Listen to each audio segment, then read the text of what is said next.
Grand Concourse 149th Street station in the Bronx, graffiti writers gather at what they call the writer's bench.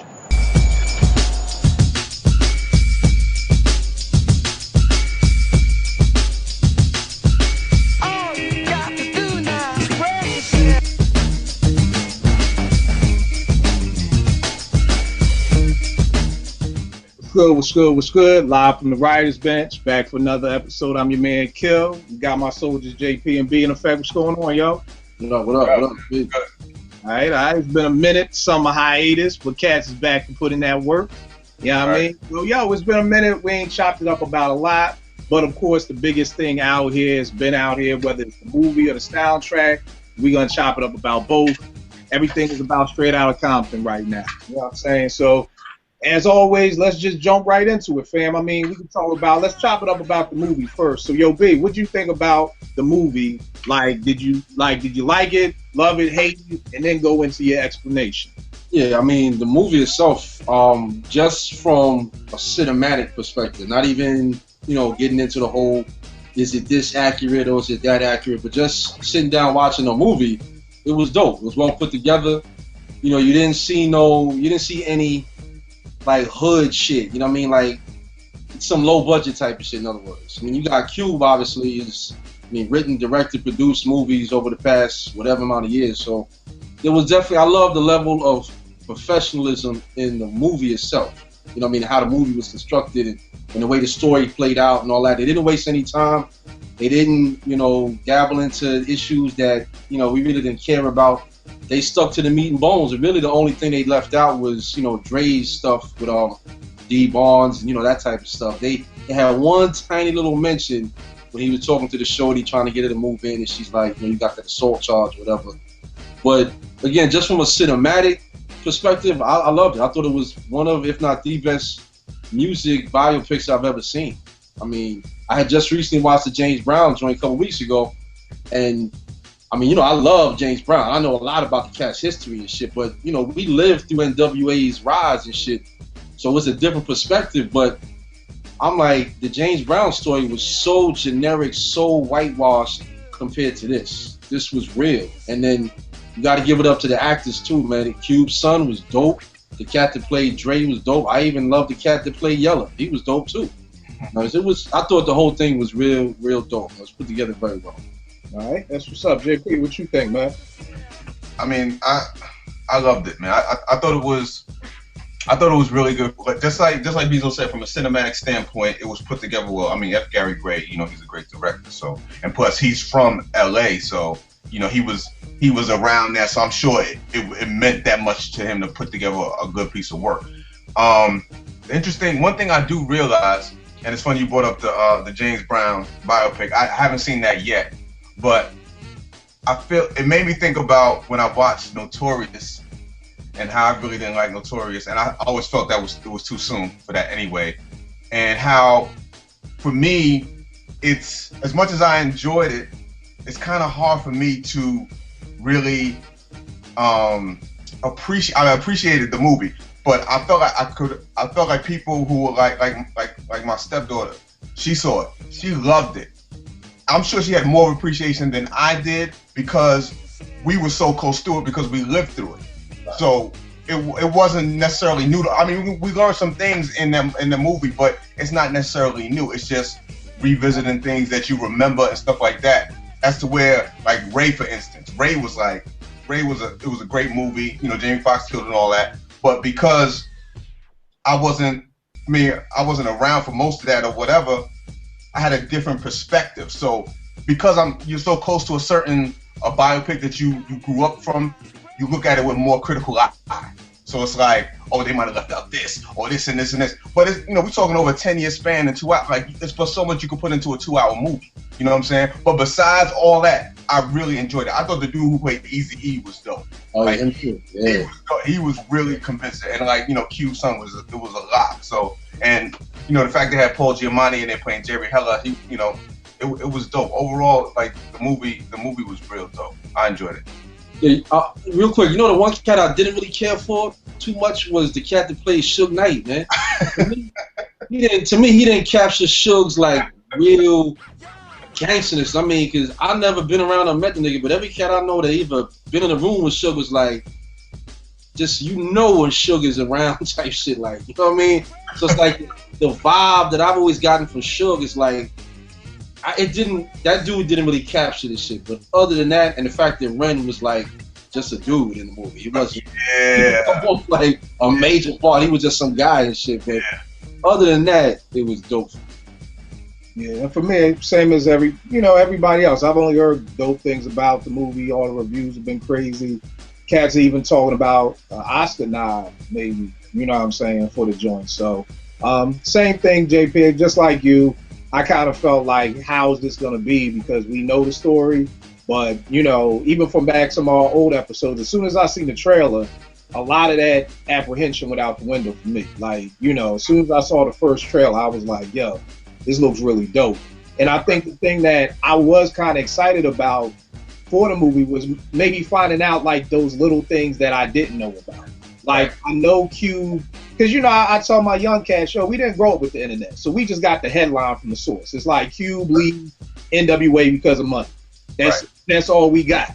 So it was one of those things where I never really, knew if there was like real beef between those two camps. I knew they had their little no Vaseline back and forth. But I kind of forgot about the Jack the Rapper thing where they was, throwing blows and everything in Atlanta.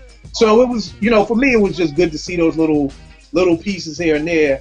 I think what I really loved about the movie is that, like, I would go see it again. Like, my peoples who were like, yo, I ain't see it yet. I'm like, yo, hit me up when you go back. I'll see it again. And I honestly can't remember the last time I paid to see a movie twice in the movie theater. Like, we going back 20 years. Like or something like that. Like, I can't remember the last time I would do that. But my only beefs with the movie, man, I think they embellished Dre a lot.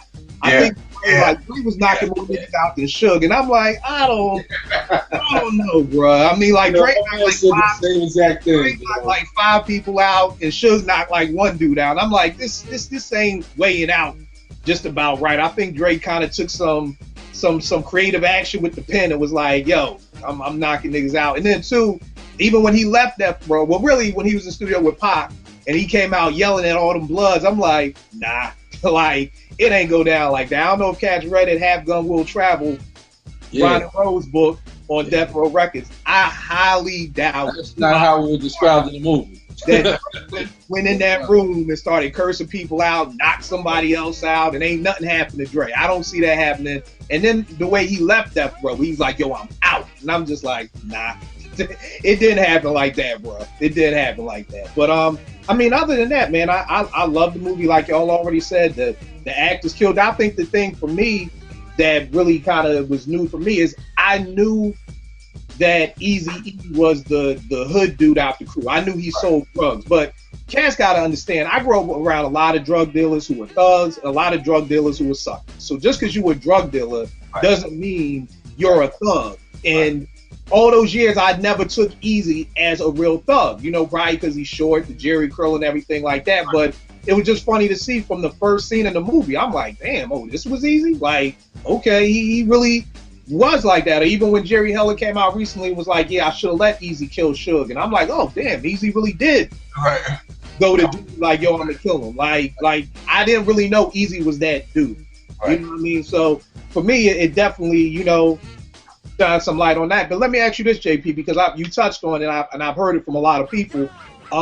When you said it's too soon, what do you think is a good time frame for a pick like this? Do we wait 30 years? Like, which on that? It always takes me back to the show Unsung. You know what I'm saying? When they first started that and they started doing certain groups, and if it was like Shalimar or the Ohio Players or something like that, I was like, I get it. But now, they doing Unsung on Escape and Montel. Like, come on. Like, you know what I'm saying? Like, I don't want to. I feel like, because here's the thing, like I said, Notorious was too soon. It's like, I felt like it was too soon. At that time, it came out, 2009? And, that at that point, Biggie hadn't been dead for like, what's that? 12 years or something like that. That's too soon. I feel like and a lot of it has to do with Puff, because Puff is still in our face and in everyday culture and everything. You still see him. So like I want to get, and not that it'll ever be a time, but almost a time to forget a little time to forget and then do it. So I mean, I don't know. I can't tell you how many in years when it'd be a good time, but like with this, I didn't feel like that way about NWA, because NWA was an older group than Biggie. Like like if they did one on Run DMC, I get it, because that was it started early '80s. You know what I'm saying? So I can't give it in years, but I just feel like certain things are just too soon. Right. And then I think too, another thing that was dope about this joint was just the fact that I think they really took it serious. Like with Notorious, I don't feel like they took it serious. Like I was watching His and Hers, and Cube and his son was on there, and he was saying how he made his son rehearse for this for 2 years. Yeah. Going to acting school in New York and LA. His son said he had to rock for 2 years before he even got a chance to audition for the part. Right. So it wasn't like it was just, it's a shoe-in, it's Cube's son, and then I think I heard some things about Eazy's son was gonna do it, but he wasn't taking it as seriously. You know what I mean? Because I just felt like even the casting in Notorious was just the Little C's dude. I'm like, yo, just who got fired for that, man? Like, yo, have you never seen Little C's? Like, y'all wasn't even trying to get this close. Like, I felt like Notorious was almost like a Lifetime special, like that. Right. You know what I mean? Like, you know what I think happened with Notorious though? I think part of it was you had too many chefs and they wasn't all on the same page. You know what I mean? From what I understand, it was conflict with who with Lil Kim and her and all that. It wasn't like everybody like with NWA. Yeah, like these niggas all came back together and decided, hey, let's make a movie. And then when you have two of the main cats from that group have now moved into making movies and stuff like that, where they've got that experience with Cube, because Cube is now he's a full-fledged actor. You know what I mean? He's not just he's more of an actor than a rapper even. Listening to his song on the album, I was like, okay, I could do with the acting Cube. I don't need the rapping Cube no more. I mean, there's nothing really there. But I think with Notorious and Biopics, man, it's got to wait at least 2 generations.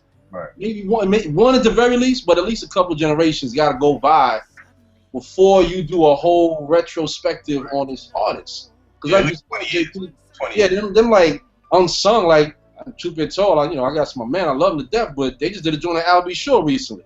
I'm like, okay, I watched it, I loved it, but maybe that's what it is now. It's not, they're not waiting anymore, because that to me may be a sign of the industry. You know what I mean? And the artist, right? That artist, like Prince would be the next one, but we already got Purple Rain was kind of his biopic, in a similar.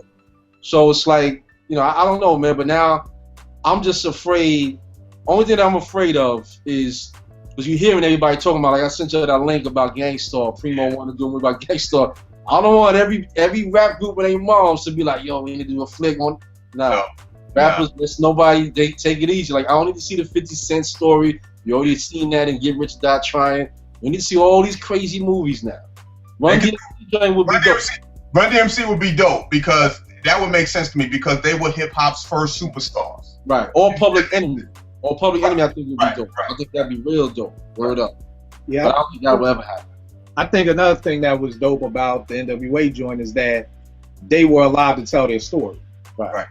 You know what I mean? So like you said, where there's too many chefs in the kitchen with Notorious, they were able to come in and say, this is how we want to tell a story. And then on top of that, it being a situation of, because me and Ed was talking one night and he was like, yo, we should get one on PE and all this. And I'm like, yo, I don't know. Like, for me, I've always rather a documentary on the group than like a movie of people playing them. Really?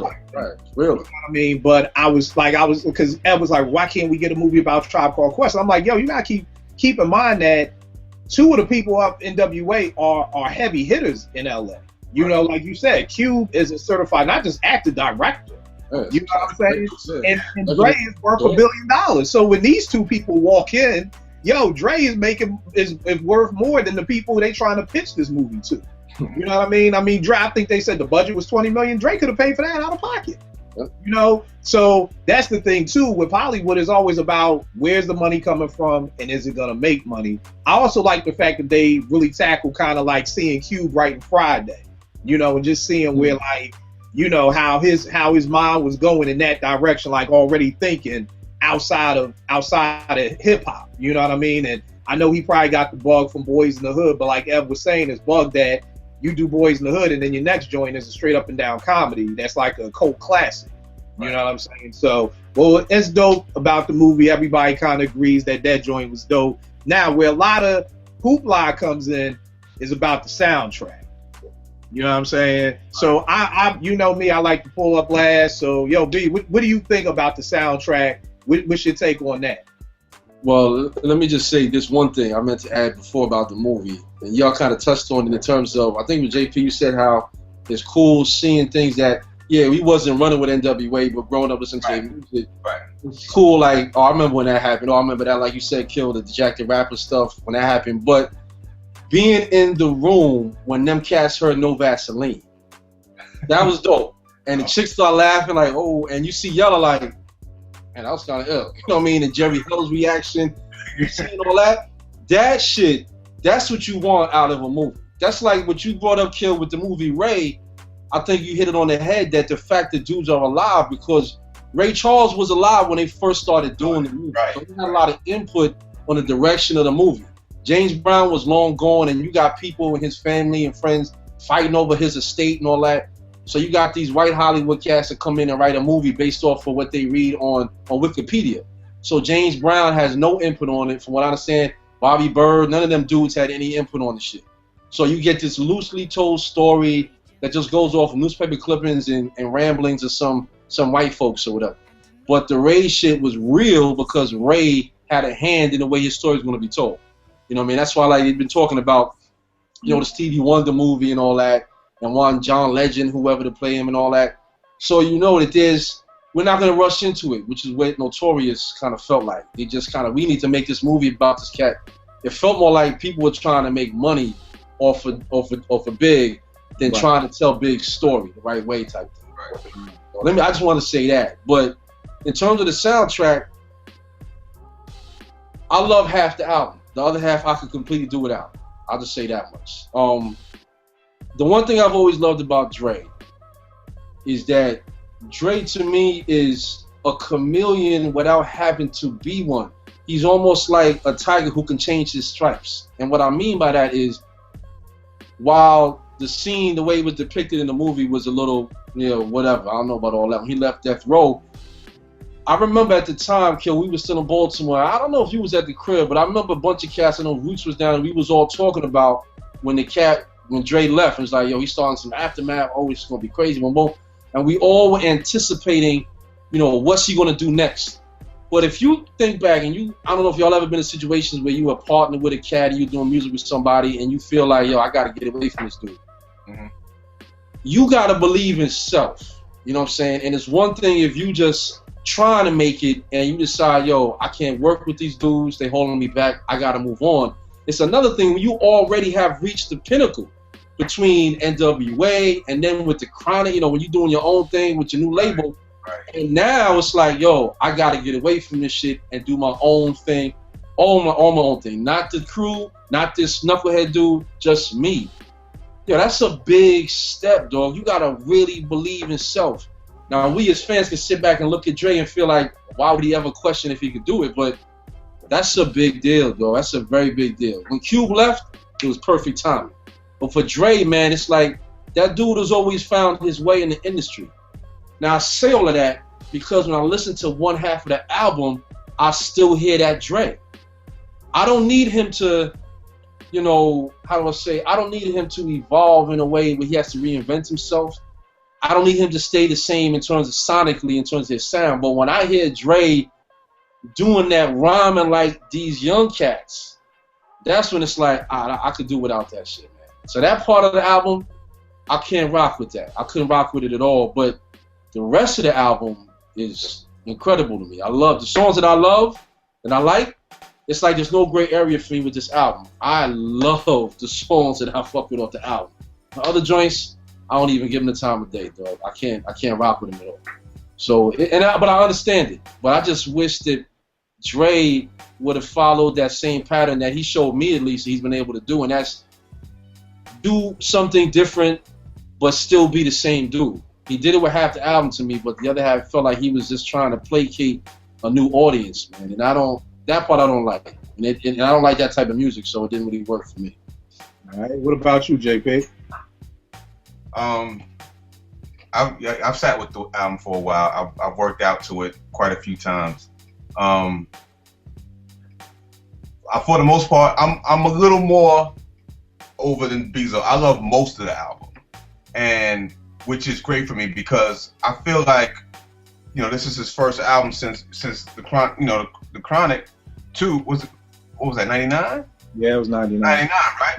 So we talking like 16 years.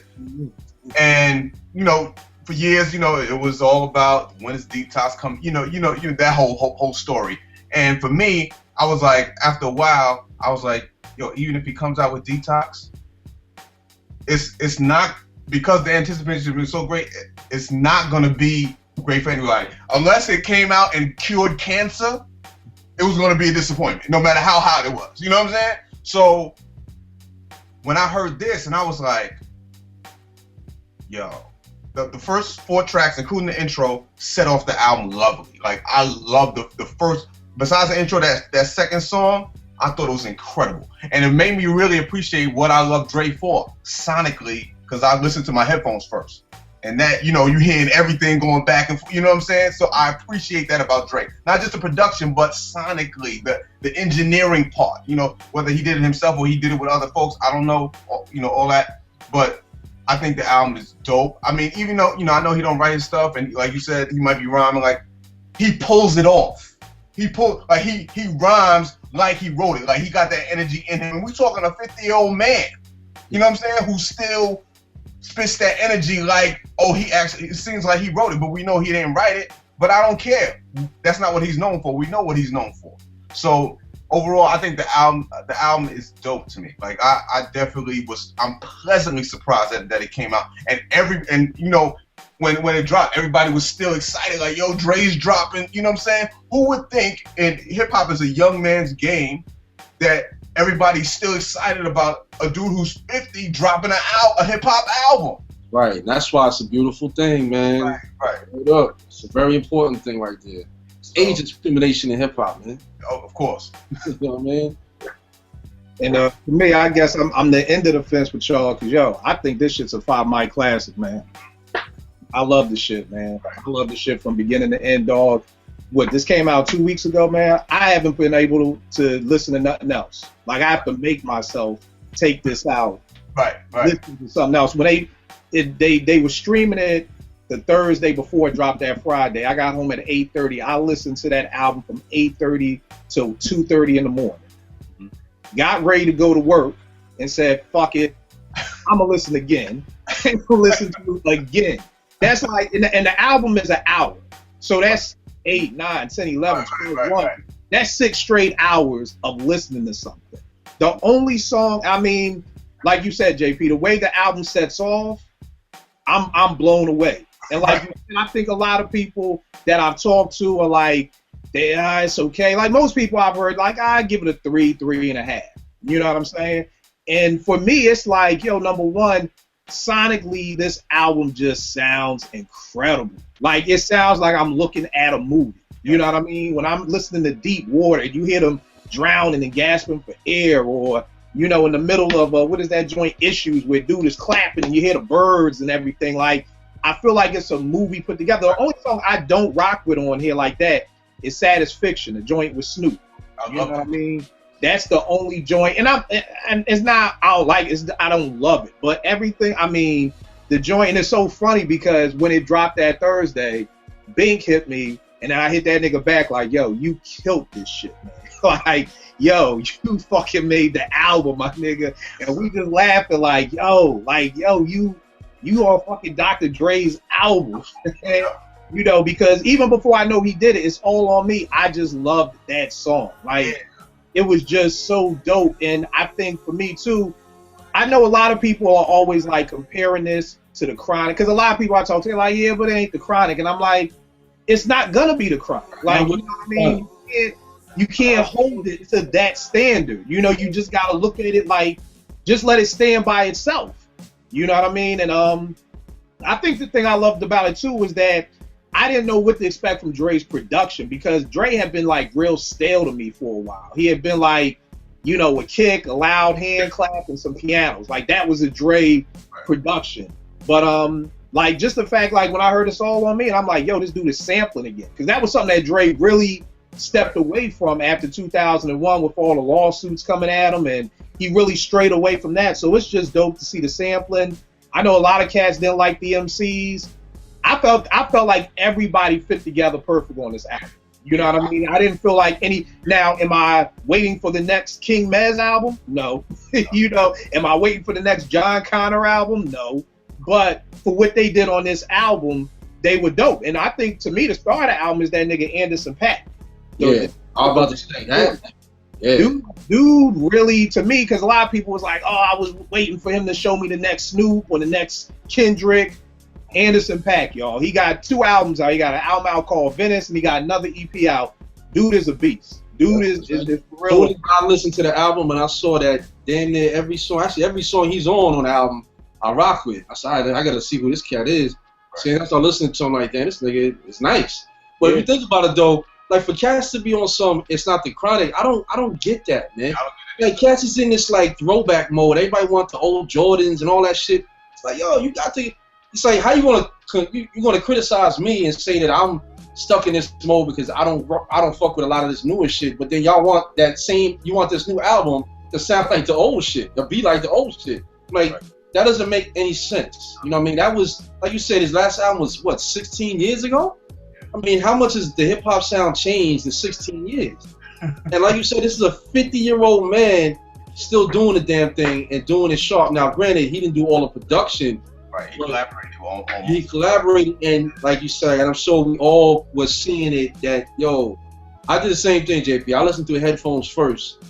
And especially when it's Dre, man, because that nigga just knows, he's like an orchestra with the hip-hop shit, so he just knows how to get that shit sounding perfect, yo. So that shit was as much a treat. When I listen to it, it's like, I gotta listen to that first. I gotta listen to the production. Then I'll go back and worry about the music. Right, exactly. The rhymes and all that, all right, whatever. I'll check that out later, because it's Dre. I'm not here to listen to Dre spit fire. I'm listening here to hear Dre's music and the engineering and EQ and all that shit. You know, but and then that's when I heard this other rhyme style. He pulls it off. I'll give you that. He does. He doesn't sound forced or whack, but I just don't like that style, and I just didn't want to hear Dre doing that shit. You know what's funny, B? Everybody who's told me that they don't like the MCs is an MC. But it's crazy too, because who was RBX? Right. You only know him from the Dre album. Has anybody ever ran out? Oh, RBX got a new album. Let me go get that shit. Right. I don't think so. I mean, I think, you know, and it's like JP said, and I wrote a piece on this, and I was saying, like, yeah, you know, we know Dre ain't write it, but he spits it like, if being a ghostwriter, having a ghostwriter means you're an actor, then this nigga was Denzel in this movie. This nigga was Training Day. Right. Because he, like you said, JP, he spits it like he wrote it. It doesn't sound like he had a ghostwriter. Like, it sounds like, yo, this is him really spitting it. And then I think Game's joint on there, that may be the best verse I've heard from Game. You know, Exhibit's verse, that's the best verse I've heard from Exhibit since Pimp My Ride. So, I mean, I think everybody came out with the big guns. I'm happy Primo made the album. You know what I mean? I think the joint that him and Anderson .Paak did together, that joint Animals, like talking about the Baltimore riots, was dope. You know what I mean? So, and then I love too what Dre does. The album is sequenced right. Yes. And I think that that's something that is a lost art in music nowadays, on how to sequence your album. Because most albums nowadays, I start off good, I get to song 8, I'm kind of like, all right, I'm bored. You know, whereas this Dre album keeps me the whole way through. It starts crazy, and then Talking to My Diary, that's the perfect way to end the album. Yeah, it's the perfect way to end the album. Most cats don't understand the science behind that. I feel like cats just go in the studio and you record 12 songs, whatever order we recorded them in, that's the sequencing. Like, that's a lost art in music, period. Not just hip hop, but just music. And I love that about the album too. So I mean, yeah, like I said, B, if it's been out 3 weeks to a month, I don't think there's been a day that goes by that I don't listen to this album, either going to work, coming home from work, sitting at the crib, at work, doing something. But B, I know we was talking early on before we got started. You wanted to chop it up a little bit about NWA and their influence. Yeah. It's just something that, and I remember having these kind of conversations with cats back in the day, New York cats especially, obviously, but like Roots and Shy and a few other cats. And I remember when NWA, I was already fucking with them before Niggas for Life. Like my man had put me on the Straight Outta Compton and their first album or whatever. Right. And that with that cruising into my 6'4". The first time I heard that, I was like, yo, who is this high pitched? Yeah. What is this shit? Then he started country, and then I seen he had Jerry Curls. I'm like, oh my god, what is this, man? But they touched on it very briefly when Q was recording this album, and they had him in Green Street Studios in New York with the Bomb Squad. When NWA really took flight musically, where they became popular across the entire country before they went international, is when they got accepted by the East Coast. And not just New York, but it was the tri-state area, the New York, Philly, that whole area. When we all embraced NWA, that's when they became, it almost legitimized them. And I remember having this convo with cats from New York right when it dropped. When cats was like, yo, you gotta listen to Niggas for Life. The cat Dre, they using mad breakbeats like off the New York, out of the Bronx breakbeat albums and shit. A lot of them beats off of Niggas for Life was straight up breakbeats. I could pull out my whole collection and pull every single track damn near, every drum track off of Niggas for Life off of those breakbeat albums. That was a New York sound. That was an East Coast sound. Dre did that, and he still kept that LA, you know, that G-Funk era shit or whatever. He incorporated the two. And that's what I mean about Dre understanding how to be a chameleon while still being the same, without changing up your whole shit completely. Q, when he left, had to go to New York cats. So my point is that for all the East Coast, West Coast, and niggas will never want to admit it, I don't think, publicly, but it was not until they embraced New York sound, man, that them cats blew up like that, man. And niggas don't want to talk about that because I know there's a lot of, it's New York versus the country, type of shit. But for real, man, it ain't a knock on NWA, but let's keep it funky here, people. There's a reason, because there was a lot of other LA groups at the time that was doing a lot of the same shit that did not blow. And it wasn't because they weren't as good or they weren't as dope. It's because they stayed in that sound. Like DJ Quick, he stayed in that West Coast G-Funk sound. And I'm not saying nothing wrong with it, but the reality is NWA and Q didn't really start they didn't become as big as they became until the East Coast embraced them. They was the first ones that did that, and Dre was the first cat that went outside. And I'm telling you, if anybody out there has the old breakbeat albums and shit from the back in the day, from the 80s, trust me, pull them shits out, listen to Niggas for Life, and damn near every single song on that album, you're going to hear straight off of them breakbeat albums. Every single one of them did. I think maybe one or two wasn't. The rest of them was. And the thing with that, too, is even with Straight Outta Compton. I mean, Straight Outta Compton is the amen break. You know what I mean? So, to me, Dre, I'm agreeing with everything you said, and just the premise of it being that Dre, to me, reminded me of the Bomb Squad. You know what I mean? You listen to Fuck the Police, it starts with the horns that they use for Bring the Noise. It literally, you could see that, and I'm always talking about Q went to them. That's why Q went to them cats, because you could know. Right, I'm sure they all had the influence. I was gonna say that in that Check the Technique 2 book, I'm always talking about, they got a section on how he made America's Most Wanted one of the dopest reads probably I've ever, one of the dopest, on just the behind the scene making of that album, and just seeing how the Bomb Squad works, and seeing how all that stuff played together, because they in the story he says something like the Bomb Squad kind of wanted to work with him, and then it was kind of like he said something like, yeah, I told Easy and Dre I was coming out here to work with y'all, and them niggas rolled their eyes and said, you won't even go gold. And it was like that. Then it was like, oh, word? Oh, okay, bet. Then it was like, okay, let's go to work now. Like, let's go in. Because, and like you said, at the end of the day, if you dealing with Dre, who's kind of like a Bomb Squad knockoff, who better to go to than the main people who he got his sound from? You know what I mean? So, yeah, I'm with you on that, man. I think and that was it, because like you said, they integrated the two. And the thing with me and a lot of West Coast people, is that I think all the people I like from the West Coast sound East Coastish. Yeah. Like, I would never know the Alcoholics were from the West Coast. I wouldn't have known Souls of Mischief was from the West Coast. They all have a very East Coast sound to them, you know? And that's why I didn't like a lot of Ice-T stuff back in the 80s, or, you know, Too Short stuff, or, you know, like you even said, DJ Quick. People talk about how he's one of the greatest producers. I'm like, well, you know what? A lot of people I respect say that. I get it. I just don't like dude's music like that. It just doesn't do nothing. That West Coast sound. He makes great West Coast hip hop, and that's not a knock. I mean, shit. That's like saying you top 5 out of 50 people. Like, all right, you making that sound, but it's that sound. But you know, I seen a video recently on Vlad TV. We had the cat Alonzo. You know, the cat that Dre was running out his club and all that. Yeah, he was talking about all of that. He was talking about, you know, meeting Easy for the first time and all that shit.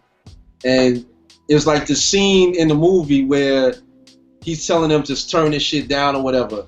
Mm-hmm. Alonzo said some funny shit where he's like, the real Alonzo, he's like, yo, when he first met Q, he's like, the first 4 songs, he's like, they wasn't on that gangster shit.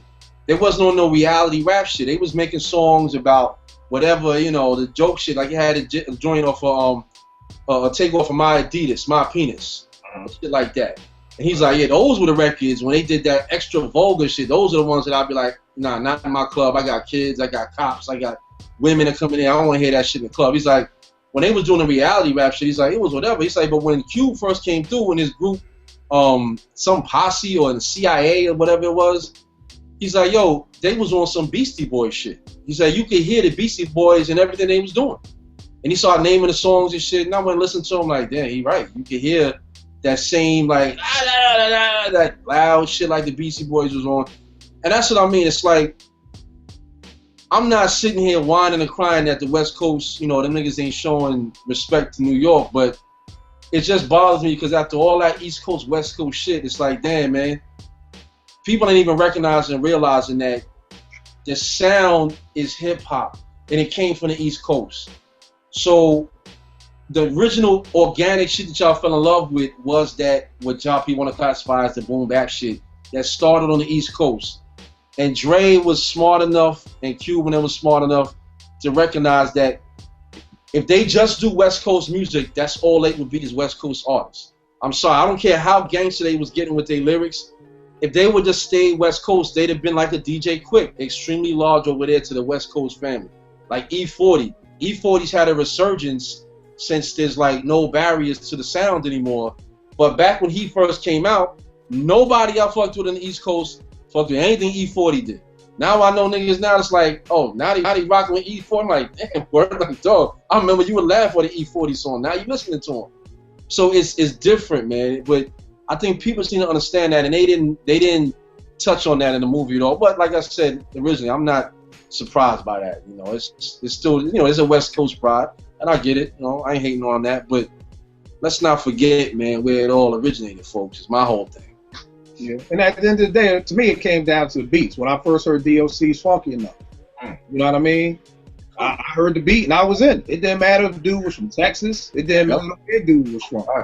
You know, for years, cats thought DOC was from LA. You know what I mean? So at the end of the day, it was just like you said, Bezo. It was those beats, and Dre just made those West Coast, that East Coast sound, and brought a little. It's funny because in the book, when they talk about Cube, they say how he brought Sir Jinx with him just to make sure the Bomb Squad kept some West Coast elements in the album, and it just didn't sound like it was gonna be straight, you know, East Coast. Like I still need some West Coast, some stuff on it too. JP, what you think about the whole thing? I mean, you know, what Bezo said, you know, I definitely agree with, you know, and it only makes sense because, you know, hip hop as a whole is still one of the youngest music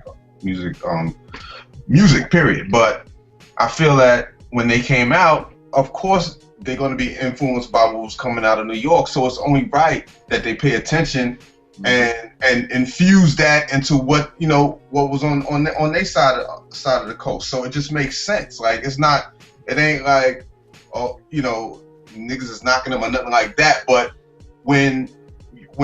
because it came from New York and then cats from all over the country start getting into hip hop, they get into hip hop because it came from New York. So it's only right that when they start off doing their own stuff, they're influenced by where they heard it first, and then they add their style to it and infuse it, and it makes a sound. But that the foundation comes from New York. Like it just makes sense. And Dre, Dre has been the one everybody says, he brought that melody to it. So that's what I'll give him. As far as that G-Funk and that whole era, he used what he was influenced by from the East Coast and added that G-Funk, the melodic stuff to it, and created his own sound. Like, but we all, as original as we want to be, we're all influenced by something, and it shows up in our music in some form or fashion. Hey, Kill, you know what inspired me to feel that way was watching a movie, that scene early on where they had the New York cats in the studio. And the shit didn't work out, and he told me to kick them out or whatever. And then, like I said, the next time we heard anything about New York at all was when Cube did the solo shit, and they showed me Green Street Studios with the Bomb Squad. So that's what made me feel like, damn, it's like, come on, man. I'm glad they left out the whole Suge and Puffy thing and all that nonsense, because that's not their story to tell. But I don't know, man.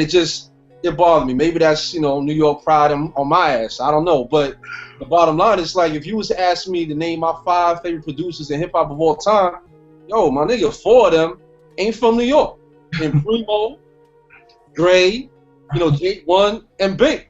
Right. Ain't none of them from New York. I mean, the only one who's lived in New York like that is Primo. But he was doing that shit before he ever moved to New York. So, people, if you're listening, don't think it's some like, it's got to be about New York. No. I'm just saying, pay, respect to how it got to this point and why you was sounding the way you sounded.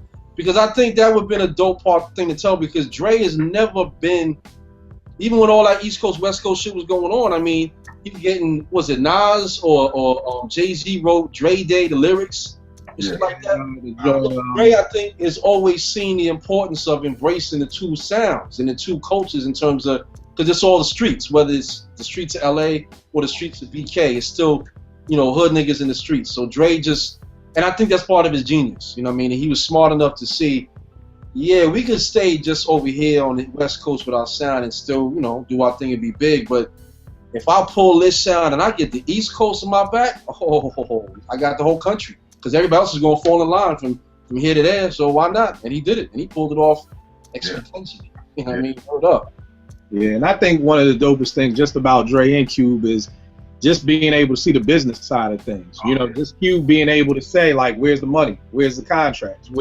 Why you signing this? And Cube was just a regular nigga. He ain't know nothing but, like you say, he knew I'm writing all the same rhymes. Right. All the niggas eating shrimp, and we over here eating burgers and everything. It don't take a rocket scientist to know that something ain't adding up right, bro. And I think that's the thing that I wish more people had, is that being able to equip yourself to be dope enough to walk away from a situation. Yeah. And I think that's something where a lot of people handicap themselves. I forget the name of the show, but it was a show that was on Fox a while back, and Ted Danson was on it. And long story short, he was a businessman. He's doing some underhanded stuff, and his thing was, you could take my business, just I need my land. That's all I need. And I was like, I don't get it. Like, what? And he was like, dog, I built the business before, and I'll do it again. That's right. I just need my land. Like, so you can take the business, keep that.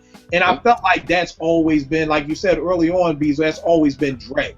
And that's why I like his bit. I like Dre as a producer. He's not my top 5, but as business wise, he's top 1 or 2 as far as hip hop is concerned in business, because it's like, to be able to walk away from NWA and then start the Chronic, to be able to walk away from that and then start Aftermath.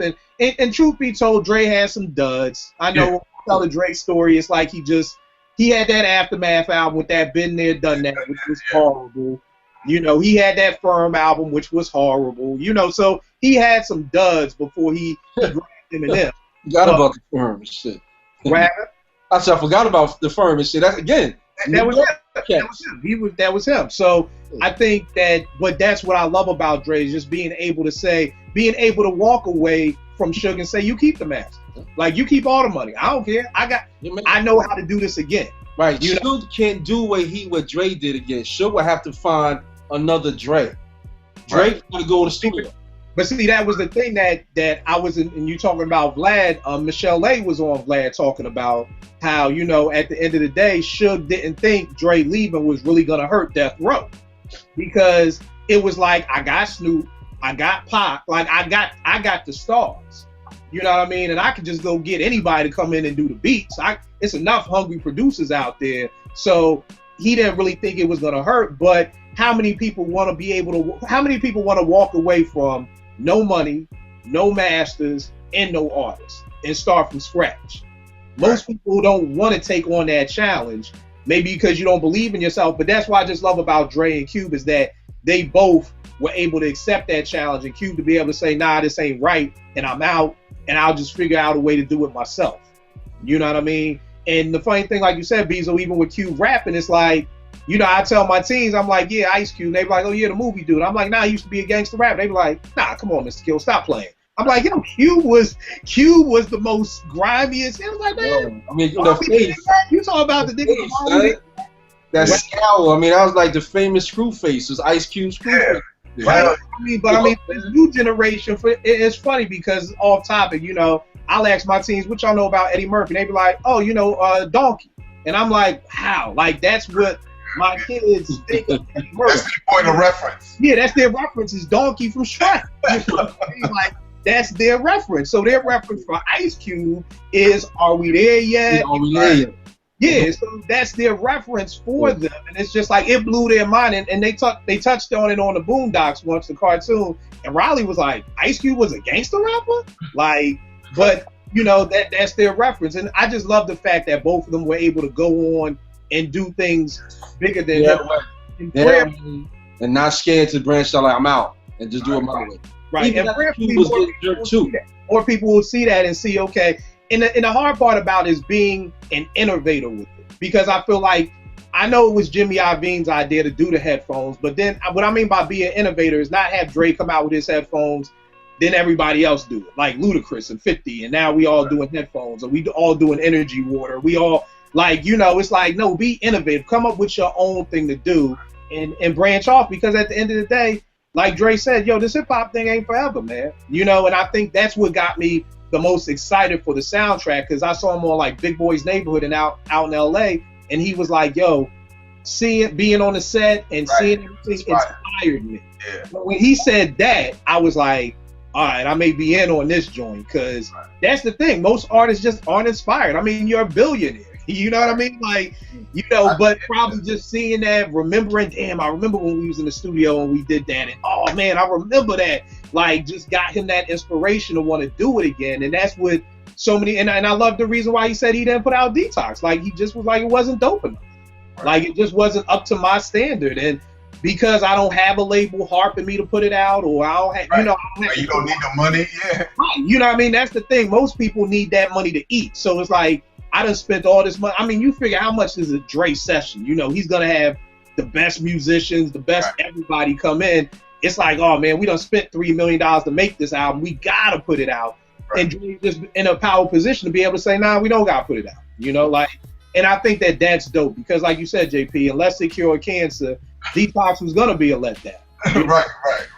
Because the hype, and I thought this was a great idea, whether it's true or not, whether it was just marketing. If it's marketing, whoever came up with this idea, nigga, you need a promotion, because that was great. Scrap that idea, wipe that. It's like a Men in Black moment. Like, boo, you forgot all about Here's Compton. Like, forget all about what you've been hearing for 16 years.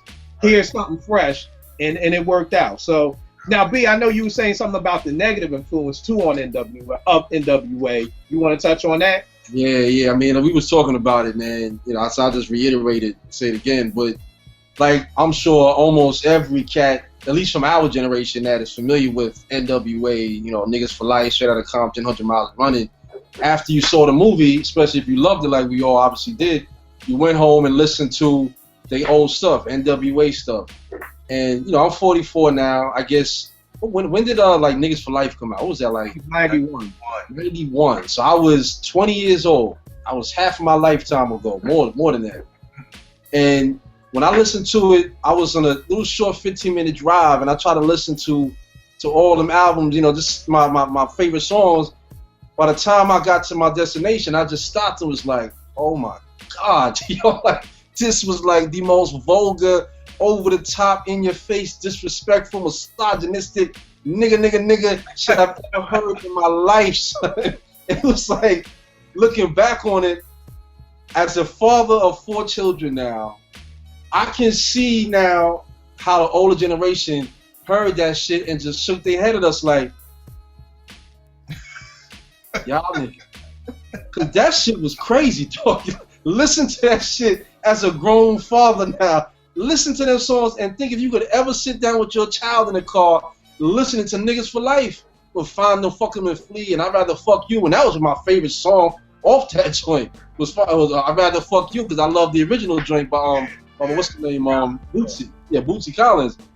But my point is just like, you know, I'm hearing a lot of people, I think you said Ed brought it up about wanting to end PE movie and shit. And I actually saw Chuck D mention that. You know, Chuck D talked about it, that, you know, the NWA movie will of course be made, but they will never make a Public Enemy movie because it would be too much positive information and shit. But the thing that bothers me is like, when you look back on how hip hop changed, it was a battle almost of good versus evil, man, within the music and the content. And Kill, you brought up the fact of like comparing like Prodigy, you know, because you know Mobb was my favorite for a while, and P especially. Like, what's the difference between what Mobb Deep was doing and their lyrics than what NWA was doing? And like I said to you at the time, it's like, you know, for one, Mobb Deep never touched as many ears and listeners as NWA did, and I think there's a reason for that. Partly because they're from Cali, they had Cali on their back. I mean, you got 1 million albums right there, just in Cali alone. But I'd be hard pressed if I didn't admit that there were songs on that album as a 20-year-old knucklehead that influenced me. You know, it definitely didn't make me think twice about some knucklehead shit I was about to get into. If anything, it put the battery in my back, like, you know, like, because I can remember listening to some of this shit when we were on our way out to go do some shit. You know what I mean? Like, you almost get inspiration. I remember listening to Heaven and Hell by Raekwon, thinking about, you're like, yeah, man, looking at my pistol in the corner like, I need some cash. Like, these niggas is inspiring me, man, and want to go out and grab some money real quick, man. But I think we be fooling ourselves as fans of the music and the group to think that NWA did not have a negative impact on a generation of younger black males, man. I think we be fooling ourselves because not every cat was able to see the intelligent shit that we just talked about that Dre and Cube was pulling off. That even when Eazy-E was pulling off, we weren't in the place, you know, in terms of our maturation to see that side of it. We was listening to that music and the fact that we seen some young brothers from the hood saying fuck the police, you know what I mean, which is what we all probably felt. So I just, because I asked a few other cats that question, you know, from our age group, and you know, some of them didn't want to get into the conversation even. Like, man, what we got to talk about that? I mean, I'm like, cuz, nigga, we all parents now. We got kids. And like, would you let your children listen to NWA now, your 9-year-old son? And my man Chicken said no. I'm like, so how can you sit here now and act like it didn't hurt nothing if you won't let your young son listen to that shit? You obviously know that it's you know, it's too many negative influences in that shit. So how can you deny the fact that it didn't influence you in any way, shape, or form when you was 20 years old listening to that shit? Right. No, I agree with you. I mean, me and my man Malik was talking about it a while ago, and he was like really on it.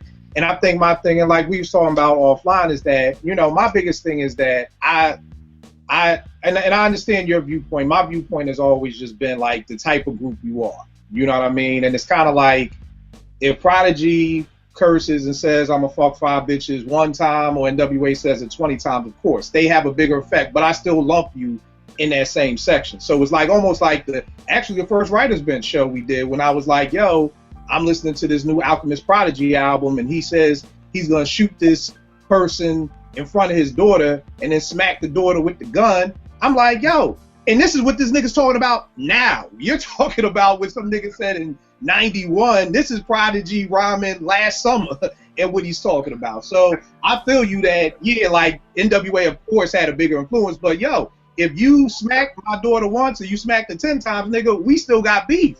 So I agree with you. It's the negative influence, but it's a whole lot of groups too, and I just think it's people's tolerance level. Maybe you can tolerate that for so many words. Like after the 10th nigga, you said nigga too much. You know. Let me ask you this, Kel. Let me ask you this. Not to cut you off, but do you think that if NWA never happened, that we would have even gotten someone like a Mobb Deep?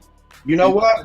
That's a good question, because my man said, my man Malik, who I was just talking about, said, but Kill, maybe if we didn't have NWA, we never have. Let me give a little background. I'm gonna answer the question. Let me say this. Yes, I still think we'd have Mobb Deep first and foremost. The little background was I was like, but Malik, I understand you're on this NWA kick, but yo, dog, we went to school together. You was at Howard, I was at Morgan, nigga. You loved Biggie, you loved Jay, you loved all that negative shit. And he was like, well, maybe if there was no NWA, there would have never been no Jay-Z. And I'm like, no, there would have been a Jay-Z, because there was still fucking drug dealers in Marcy. Just like Jay-Z said, Scarface the movie did more than Scarface the rapper ever did to me. And it's like, that's the breakdown, dog. Half these people want to be Scarface. They didn't want to be NWA. They wanted to do that. That movie affected, like, and Jay said that himself. This is what made me want to get into this game. I'm not saying, now, yes, I agree with you. There are groups that are out there that tried to do it just because NWA did it. You know, but it's like Chris Rock said, I can't blame everything on hip hop. There was a hood and a ghetto and crack before hip hop came to the scene, you know. So yeah, I still think there's gonna be a Mobb Deep, because there's still niggas selling drugs in Queensbridge. There's still niggas getting murdered in Queensbridge. But I understand what you're saying, that I agree with you first and foremost. They had a huge negative influence. I'll be the first to say, I probably didn't start calling women bitches until NWA. You know, now I know a lot of other people would have said, well, nah, I was calling them that from Red Fox or from this movie. NWA is really probably what got me cursing the way that I'm still trying to stop cursing. And that's I agree with that. Because, but think about this too, though, because when they blew up was when PE was still big. So there was, and that's what it was. That's what I'm saying. That's what I'm kind of getting at. That at that time on the East Coast, there was still more conscious hip hop going on, and then the West Coast blew up. The funny thing is this, because I thought about that, because a lot of people, like you said, for every person who's like, hey, NWA, there's people who, like you and my man Malik, who are like, whoa, let's not, you know, put them on this pedestal like they saved the world. You know, these dudes were very derogatory. But I always wondered this, is that why did Chuck D choose to work with Ice Cube? And the reason why I do that is because whenever, and please, y'all, if y'all don't have it, check the Technique 2, great book. Every time I read the book, I listen to the album while I'm reading the making of it. And I didn't realize, really, it's been so long since I really listened to that album, is that America's Most Wanted wasn't the intellectual Muslim Q yet. That was more so the second album. Right. This album, he's still talking about fucking bitches in the projects. You know, find them fucking fleet. No, that's an NWA song, but there was another song. There's a lot of raunchy stuff on America's Most Wanted, and it kind of makes me wonder, why did Chuck D and the Bomb Squad sign up for this? Because I agree with you. It was like good versus evil, and then it was like the evil side went to the good side, and the good side helped the evil side. And it's almost like I honestly disagree with that. But the only thing I will say is, you said you don't agree with it? No, I said I don't necessarily disagree with what you're saying. Right. I kind of do in a way, but the only thing I would add to that is there is something more impactful about if I walk up to you with my hand in my pocket, pointing a gun, somebody give me all your money, and if I walk up to you and put the 9 to your head, like give me your fucking money. There's something a little more impactful about that gun to your head than me putting my hand in my pocket, because you don't know what is this nigga doing. You don't know. But you know when that gun is at your head.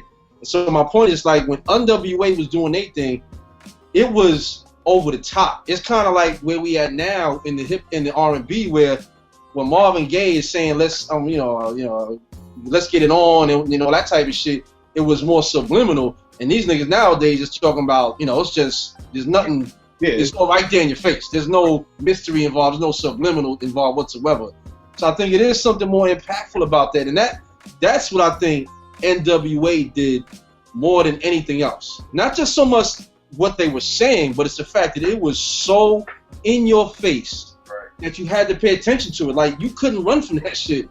And then on top of that, because they was from LA and they was the first mega group in hip hop outside of the tri-state area, really. You know what I mean? Because even Philly, because let's not forget, Schoolie D to me was the first real gangster rapper. Right. Well, let me say this, because this is what I wanted to ask y'all, because one of the things my man Malik was saying was like, you know, the man made him write them lyrics, and the man did this, and the man did that. And I was like, look, dog, there wasn't no white man at Parkside, 52nd and Parkside in Philly in 1986 when he did Parkside 5-2. I disagree with it. When he did PSK, when Ice-T was talking about pimping hoes, he was talking about because he was pimping hoes. Now, maybe the white man did say nigga 20 times instead of 10, but I don't. So you won't bleep it out. You won't bleep it out. Just keep saying it. We won't bleep it out. Go ahead.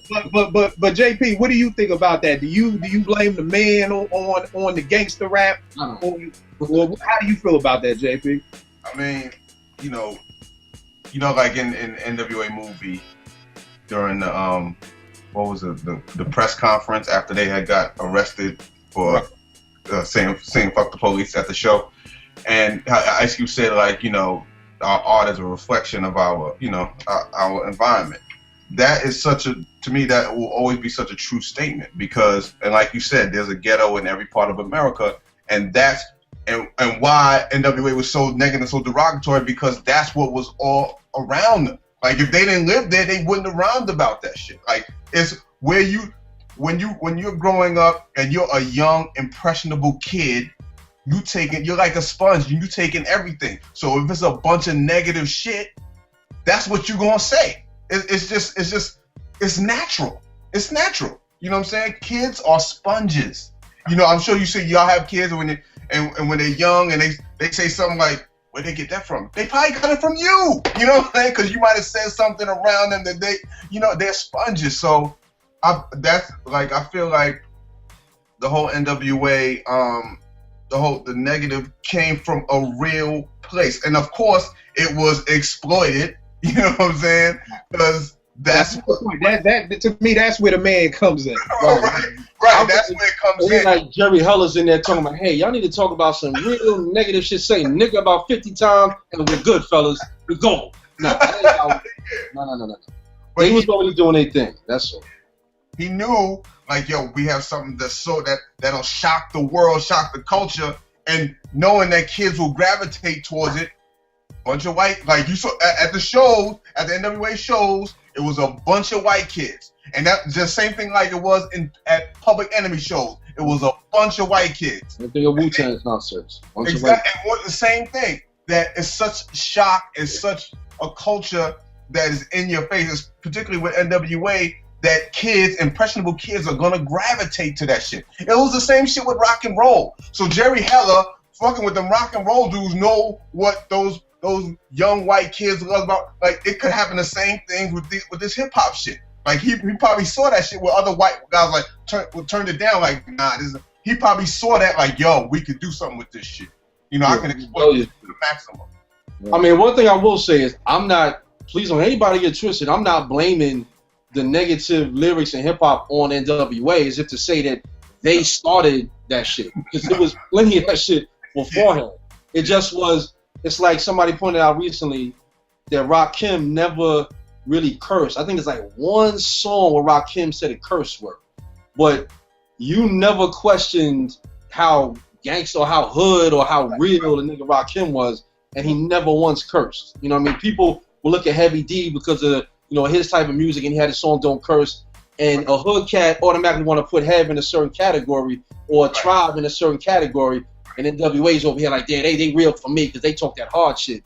But I just think it was, I think one thing, it was a perfect song, but I will say this much, that I think it was only a matter of time, you know what I mean, before somebody took it to a next level because of what you just said, JP, that, everywhere around the country, in the world, where there's a ghetto and there's black cats living there, you got some rebellious young hood cats. You know what I'm saying?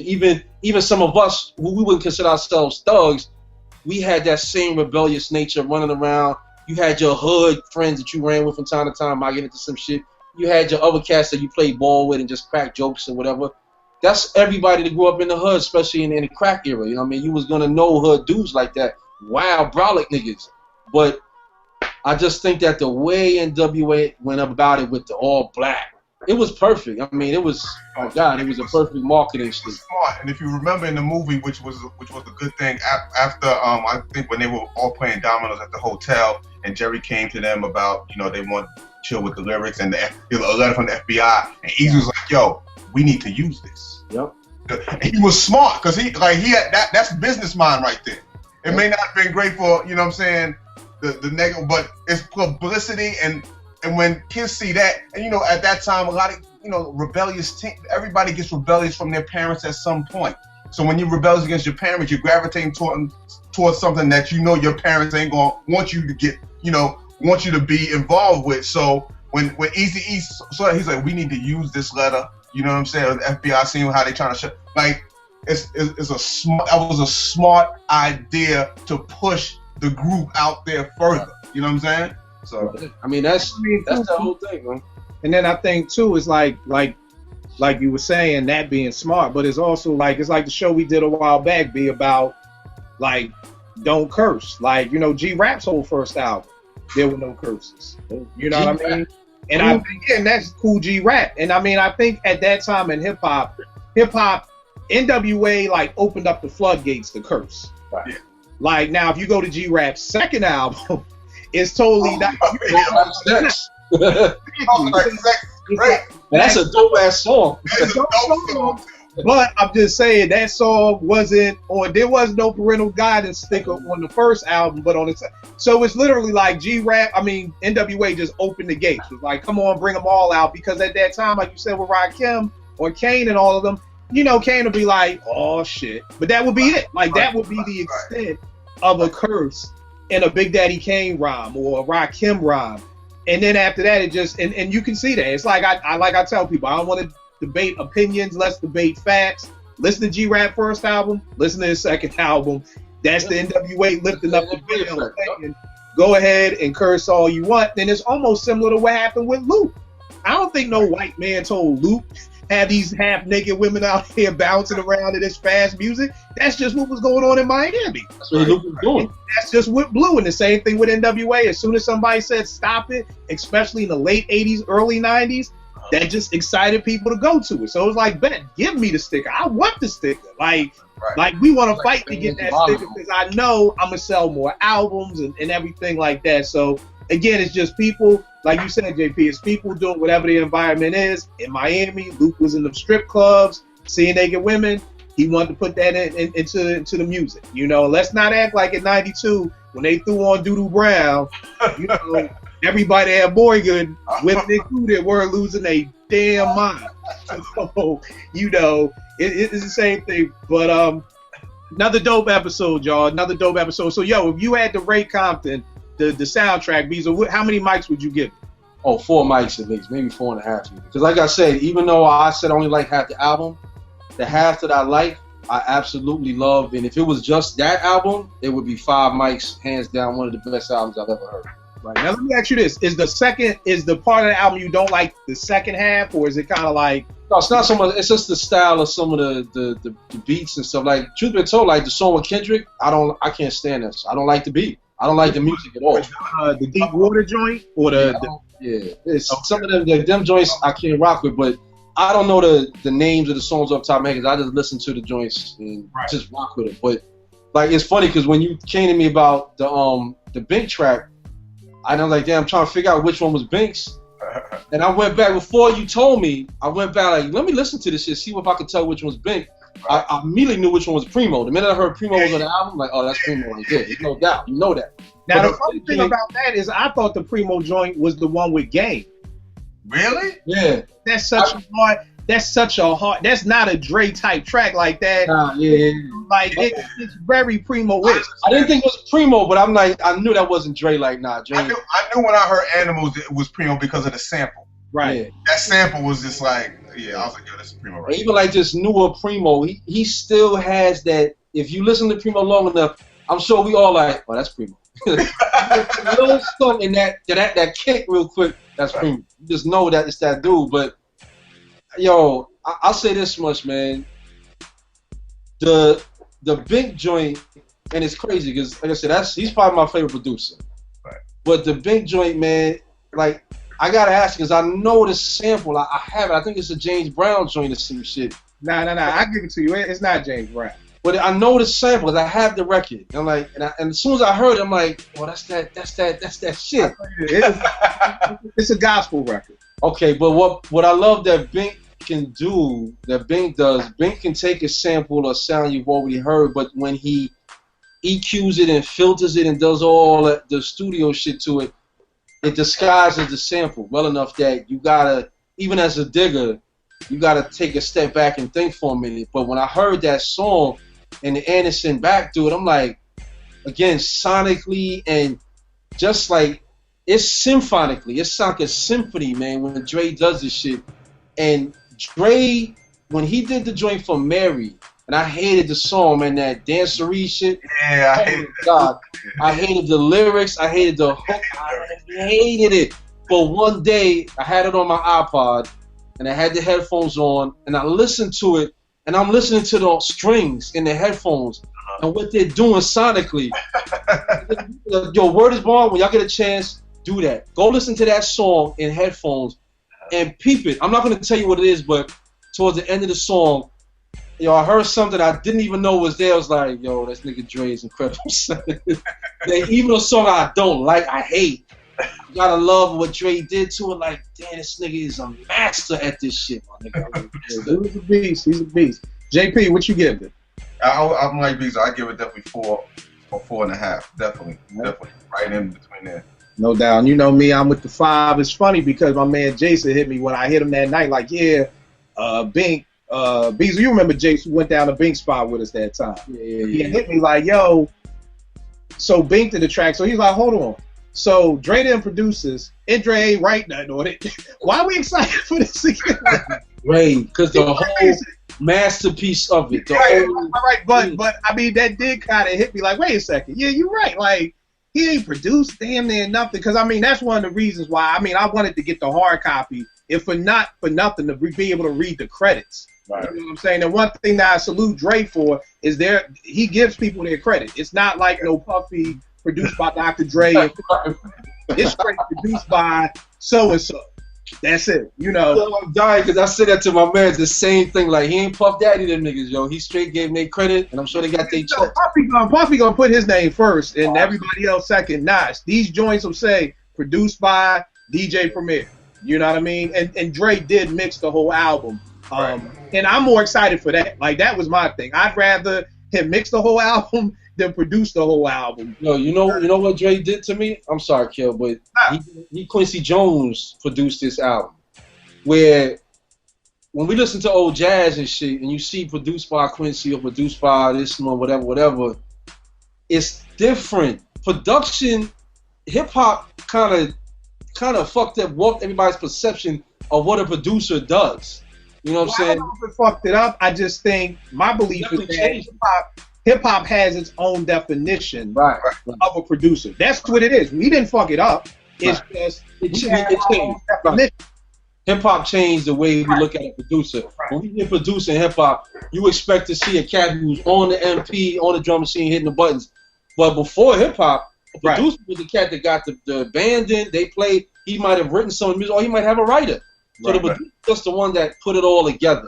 And that's essentially what Dre did with this album. He took it old school style from a producer perspective. And like I said, he Quincy Jones did, is what I told my man. Like, he went old school style. Like, he got the cast and the producers, got them to do what they did.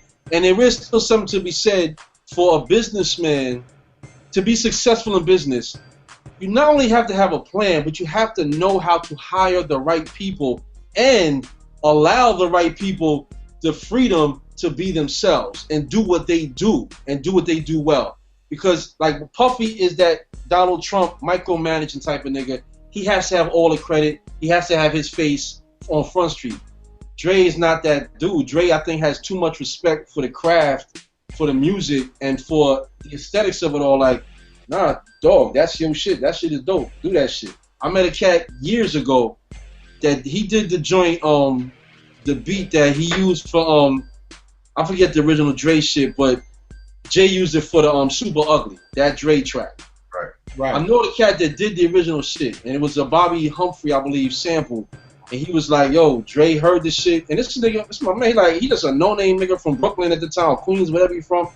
And somehow it got back to Dre. Dre heard this shit, loved the shit, flew him out there, but got a flutist and got professional musicians to come in and play the sample over. And I'm like, damn, I said, yo, that's crazy, because I heard this shit, and I'm like, I know the sample. I thought that was sampled from the record. He's like, nah. He said, let me hear the original jam. I'm like, yo, that's crazy, man. That's Dre. Dre heard that sample and was dope enough and good enough to go in and pull a professional flutist to come in and play it and manipulate it so well, you don't know it's a sample or not. Yeah. Like that drink that Bing played for us and shit, that where he had the live band come in for the Freeway song. Right. Like, you listen to that shit, you would think it's a sample. You know what I mean? And that's what cats don't know. Like, the layman doesn't understand that side of making music, man. You know what I mean? You got to be a producer or somebody that's been in the studio to know the differences between Quincy Jones and Puffy and Dre and Bink and them type producers and what they do and how they do. And there's still artistry involved in that shit. Right. Now I feel you. All right, well, look, y'all, another dope episode. I got to shout out my man Soulful JR on Twitter. This dude started subscribing to the YouTube channel. He was like, yo, I'm starting from the first episode. He been going through every episode.